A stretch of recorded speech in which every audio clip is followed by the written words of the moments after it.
told you this one was a stretch.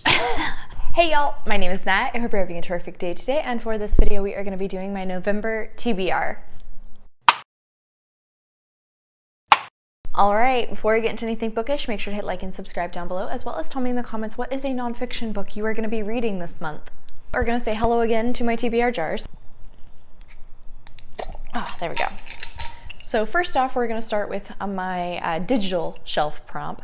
So let's see what our prompt is and hope that we can find a nonfiction book that makes it work. We're going to go with this one. The or of in the title. Super easy. I definitely should be able to find one of these.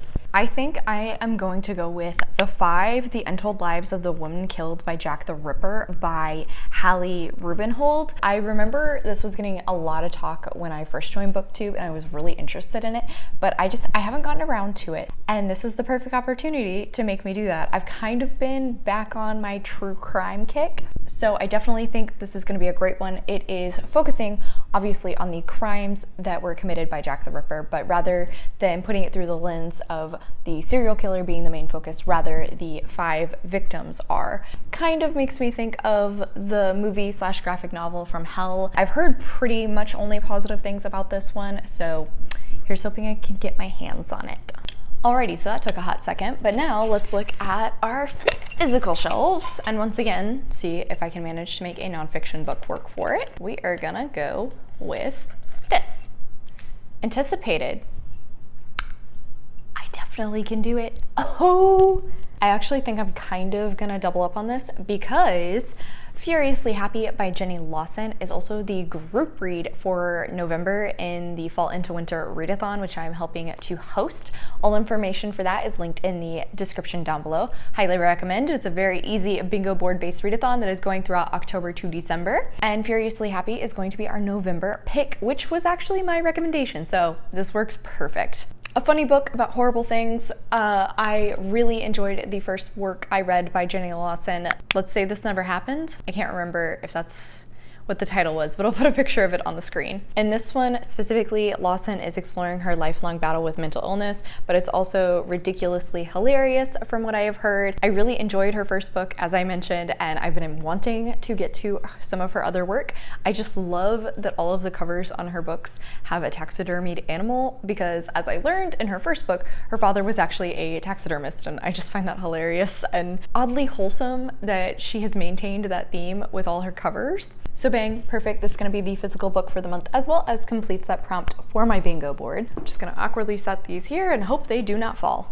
All right, so next, obviously, gonna have to talk about Nonfiction November because once again, I am partaking and I am very excited. As per usual, there are 4 prompts you can utilize, but really the only thing needed in order to partake in this readathon is just to read some nonfiction books. I, however, did decide to utilize the prompts to kind of curate my TBR. Some of these will be a bit of a stretch, but don't come for me, okay?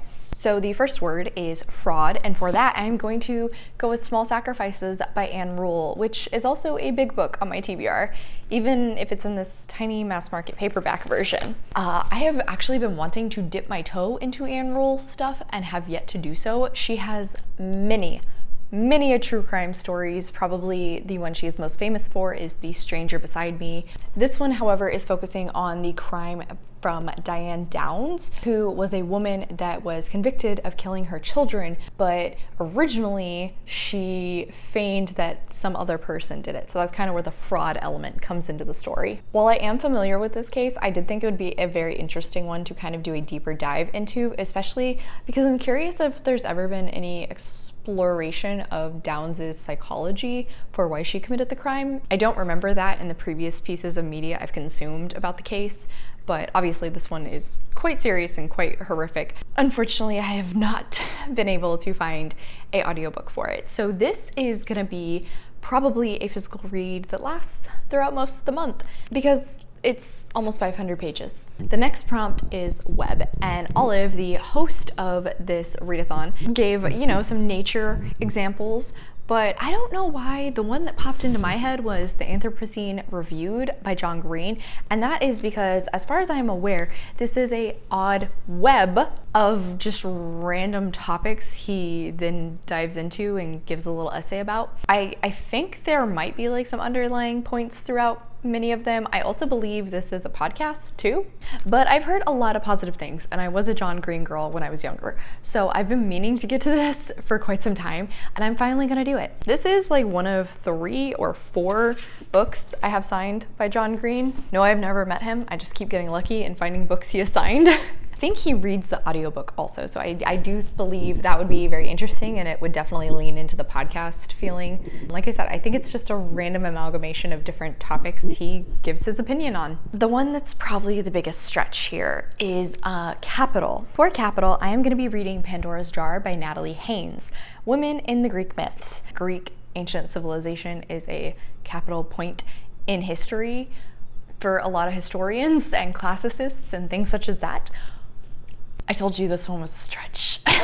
Adriana at Carbon Bonded Books was kind enough to send me a secondary copy she had, and so I've been wanting to get to this because both of us are definitely Greek mythology girlies, so hopefully I will get to talk about this with her as I'm reading it. I liked Natalie Haynes's 1,000 Ships. I DNF Stone Blind by her, but I am interested to see her nonfiction work here. And then finally, for display, I am going to be going with Little Weirds by Jenny Slate. So this was a gift from a friend, and I originally put this on my wish list because I thought it was a like essay collection about her life, which I suppose it is, but it also has a sort of magical realism element to the story. And within the example for display, it mentioned a dramatic performance. Well, Jenny Slate is an actress, and then seeing as how this is sort of like a fictionalized memoir, I guess, you know, it's got like a display element on top of her life, but then I guess you could also argue she is displaying her life for people to read. Work with me, okay? So those are all the books I'm reading for Nonfiction November, and I'm very excited to get to them. But like I said at the beginning, I do have a few fiction books that I do want to read. Mostly the major 2 are because they are continuations in series that are coming out this month. So first is Bookshops and Bone Dust by Travis Baldree. I know I am not alone in reading this when it comes out, but I probably am a little less excited than some people who adored Legends and Lattes. I liked it.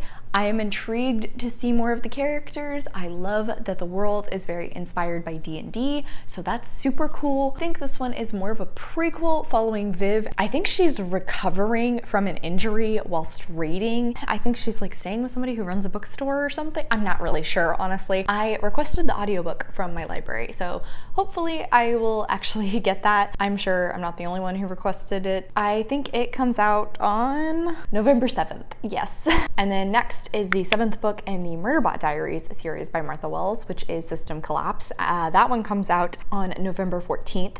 I also requested the audiobook of that one from my library. I'm very hopeful to get to it because I've been really enjoying the entire Murderbot series via audio. This one's continuing on from the last. It's the 7th book in the series, so I feel like I can't really give you any sort of a synopsis. This series is set in a futuristic sci-fi world in which we are following Murderbot, a security android who has actually hacked their government module, and rather than doing their job, they would much prefer to just lay around and binge watch TV shows all the time. I've come to really care about Murderbot in this series. I love seeing the growth from them and the relationships they are starting to develop. The last book was very much a murder mystery, but with Murderbot as the key investigator, and I want this series to continue that trend.